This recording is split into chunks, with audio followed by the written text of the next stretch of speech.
Welcome to episode 336 of the Shared Security Podcast. And this week we'll be talking about how the Biden administration has just banned Kaspersky Antivirus software in the US for security concerns. And I'd say mostly because they are a Russian company. Yeah, that might have something to do with it. Yeah. Might have something to do with it. And then in our Aware Much segment, Scott is going to talk about supply chain attacks and a recent example of several WordPress plugins that have been exploited through a supply chain attack. So we'll talk about that and why it's important to always update all of the things, not just WordPress plugins, but all that fun stuff. So joining me to talk about these topics and more is my co-host, the great Mr. Scott Wright. Oh, thank you, Tom. The great Tom Eston. Privileged to be here. You're welcome. Yes. And we don't have the great Kevin Johnson this week because he is doing great things in Portugal, apparently. There's an OPSEC slip. We shouldn't be telling people where he is. Although he gives it people his phone number and address and everything. So, yeah. And he will be back from Portugal by the time this airs. That's true, yeah. So he'll be here to comment in the next episode. So I am pretty jealous because I hear great things about Portugal. Yeah. So we'll hear about his adventures. I believe he's over there for an OWASP conference. Oh, yeah. That's right. Oh, yeah. OWASP. Yeah. Great place to have a conference, by the way. That just sounds amazing. But we do have some things to talk about this week. And the first topic is the Biden administration has officially banned Kaspersky Antivirus and requiring users to switch by September 29th, 2024. I don't know what that means if you don't switch. It may just stop working. I think there was something in the article that said they were not going to allow updates to it. So, but that probably wouldn't prevent it from communicating to the mothership. Right. If it was still running, but it's not a lot of use if it's not being updated. So, yeah. And of course, the government has cited national security concerns linking Kaspersky to potential exploitation by the Russian government. So there is a fear that because this software is installed on all these US computers, that the Russian government can just all of a sudden, I don't know, take control of people's systems. That's not true. Yeah, right? well, I mean, Kaspersky vehemently denies it, but, according, if you read the Russian law, apparently it says Russian government has access to everything within Russian companies, so there's not a lot of room for leeway there if you want to read it by the letter of the law. But also you have to consider that antivirus software is very privileged, when it comes to computer access, and it would give the chance to access all the information on your computer from the antivirus software, and that would be a huge incentive for Russia to want to have control over the company and access all the data on its foreign users.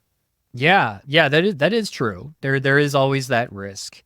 I think for me, it gets back into bans in general and how effective are they? Now, we haven't seen, I know that TikTok is kind of under scrutiny right now. They're trying to ban that from, the US government is trying to ban TikTok. And I know there's I think they technically have, but we're in this waiting period now for either TikTok to respond or, something. I think that's a different class of security risk, though, really. I mean, privacy risks maybe because TikTok could be collecting your data and sending it, back. But where people are trusting an antivirus software program to protect them and it may be doing the opposite. So, yeah, that's interesting. I mean, and this is a pretty popular antivirus software. Yeah, they've been around for decades. I remember Kaspersky back when there was Norton Antivirus back in the day. Yeah. And that's really dating myself. So they have been in the news, and the founder of the company, he's been pretty well known, I think. Eugene Kaspersky, yeah, he's been pretty well known in the security community. A lot of good work, for sure, yeah. He actually has, yeah. And so it is interesting to see, now that his software is banned and, probably a large market for him. Yeah. What does this mean? Yeah, I mean, I know in one of the articles also said that, in certain government systems have banned the use of Kaspersky since 2017. So it's been coming for a long time. And I think I mean, you can't judge necessarily without all the information, but if I was, a legitimate business operating in Russia, trying to make my business, global, I might move out of Russia when things started to get warlike. Yeah, warlike. That's a good way to put it, Scott. Yeah, warlike for So sure. it's not There's it's a not a lot of huge that going on. surprise, really, that this was probably coming. So it's unfortunate if Kaspersky himself was not really providing information or access to the Russian government, but it's not a good look. Yeah. Well, and I do want to say too that Russia has also banned a lot of US-based companies from Of course. doing business. I think one of them was McDonald's. I think they kicked out all of the McDonald's out of the country. And Yeah. I'd have to say maybe that's a good thing because now the Russian people are actually healthier. Well, when you think of all the companies that left Russia when they invaded Ukraine, it's kind of like, no, I'm breaking up with you. Yeah. It's like a bad breakup. Crazy. So, well, it'll be interesting to keep an eye on this and see what else is coming down from the ban hammer perspective because of global conflict. Always fascinating. Are you still relying on outdated managed file transfer tools? In today's world, the security of your sensitive data is more critical than ever. Introducing Kiteworks, the most secure and modern managed file transfer platform available. Kiteworks is audited yearly and continuously monitored by certified third-party assessors. With an ongoing bounty program, regular penetration testing, and one-click appliance updates, Kiteworks minimizes vulnerabilities like no other.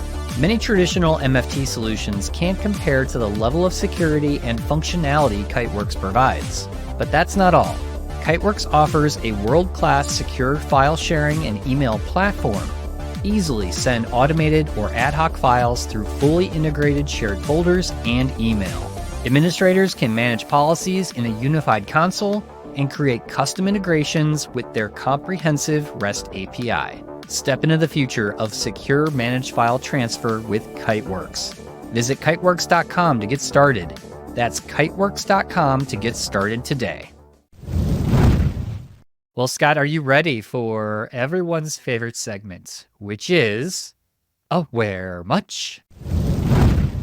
Yes, Tom, we do try to deliver as much awareness as we can in each episode, sponsored by ClickArmor, where we help teams build a cyber-confident culture through gamified, interactive training and assessments.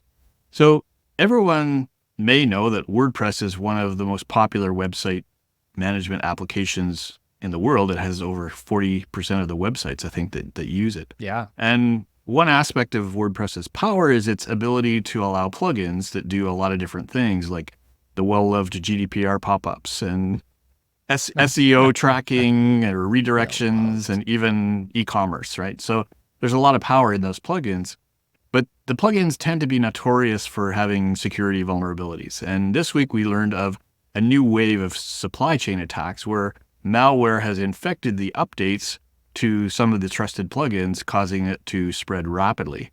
And in this case, it appears to create new admin accounts for the WordPress site and also creates SEO spam that ultimately, I guess, helps the attacker in attracting more traffic to its own websites that are malicious and helps them make more money. So how bad is this, Tom? Yeah, I mean, this is another example of a supply chain attack. And this is where users really they have no idea that this is happening. This is when we talk about a supply chain attack, we're talking about like the actual updates and installation files that someone would download through a normal update process are basically infected with some type of malware, or they are compromised in some type of way to do some type of malicious activity. So, we always promote, make sure you update your plugins, make sure you update your systems. And this is taking advantage of that type of good security awareness. You have no idea that you are unfortunately updating a malicious version because the supply chain itself has been infected. Yeah, I mean, it's always a tough thing because we always tell people, especially if you're not security savvy, do your updates, or turn on automatic updates and make sure they always get updated. But that assumes that there's a trusted update process so that the updates are actually helpful.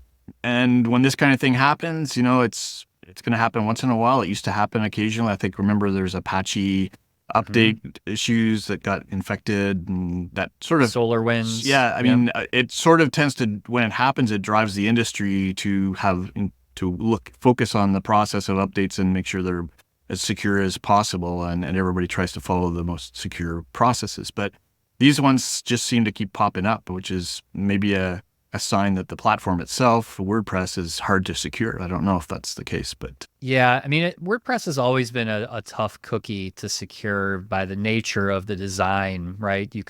Anybody can download and install it. It's essentially an open source. There's no app store product.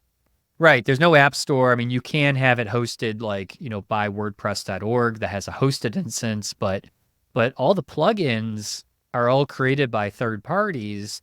And so you really are trusting the security of those third parties when you install any type of these plugins. So, and it goes for the updates themselves, is you're trusting the security of those third parties that have proper security for their code base, essentially, is what we're talking about. Yeah, and so the long term, it's going to be a tough thing to do, and you just sort of have to be very vigilant on it. But in this case, if you use WordPress with plugins, you should check for security updates from the plugins that you have. The ones that they've listed in the article that we've found, there may be more, but Social Warfare, Blaze Retail Widget, Wrapper Link Elementor, Contact Form 7 multi-step add-on, and Simply Show Hooks. There are 5 of them that add up to over 30,000, installs of plugins on somebody's website. So those could be malicious, and really you got to watch for the security updates from those plugin providers,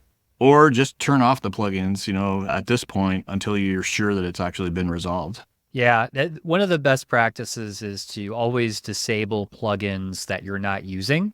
That way they don't update and accidentally install something they're not supposed to install, and then be very vigilant about, luckily that these vendors have patched and fixed the issue. So, while an update created the malicious thing to happen, there's now another update that's fixing the malicious thing. We hope. So, yes, and it goes into, the importance of keeping things up to date. Yeah. All right, so this installment of Aware Much has been brought to you by ClickArmor, the first cybersecurity training platform built on a gaming engine that allows for highly interactive lessons and assessments to let people experience threats before they face them in the real world. And I should mention that last week we launched another 5-day Cyber Night Challenge, which was a huge hit. When people joined, they got a chance to experience our 3-minute challenges each day for a week, plus some additional courses that we turned on, and people really enjoyed it, gave us great reviews, and we had over 100 people last week sign up for it, so that was pretty amazing. And you can actually follow ClickArmor on LinkedIn, and I also have a LinkedIn newsletter called the Human Cybersecurity Insights, where I'll be announcing the next time. We're planning to run these more frequently. I'm not sure if we'll do it monthly, but there'll be another one coming up soon and on an ongoing basis. So, and of course, you can learn more about ClickArmor at clickarmor.ca. We'll probably, we'll be doing a lot more outreach on newsletters and things like that, so people can learn when we do them. So that's it for this installment of Aware Much. Thank you, We didn't Scott. do it in sync this time. Oh, we didn't do it in sync. I know. I think we may have to retire our music career as singing duets together. I'm sorry. All right. Well, I think that's all we have time for today this week, Scott. We'll keep it short and sweet. Fun how, Kevin's not here. We just zip through things. There's no controversy. I don't know what's going on. No violence threatened or anything, Yeah. No, actually, well, there haven't been any violence threatened against Kevin or... No, I'm talking about him threatening really. Violence against people we're talking about. Oh, against companies and others. Yeah, he hasn't done that because he's not here. But yeah, actually, I encourage everybody to check out our YouTube channel, which is literally growing by leaps and bounds. We've had a lot of great comments lately. There have been some controversial topics that we've been discussing in the podcast, and it's so great seeing the dialogue from the community on YouTube engaging with the episodes. Same thing with the YouTube shorts we've been releasing have gotten a lot of engagement. So if you haven't checked out the YouTube channel, I definitely recommend doing that and subscribing. That would really help us out quite a bit. Absolutely. All right. Well, thanks for listening, everyone. And until next time, stay safe, stay secure, and stay private. Thanks for watching or listening to this episode. Be sure to subscribe wherever you like to listen to podcasts, follow us on X @SharedSec, and help support the podcast by joining our Patreon to get ad-free episodes, bonus content, and many more exclusive supporter-only benefits. Visit sharedsecurity.net/supporter for more details.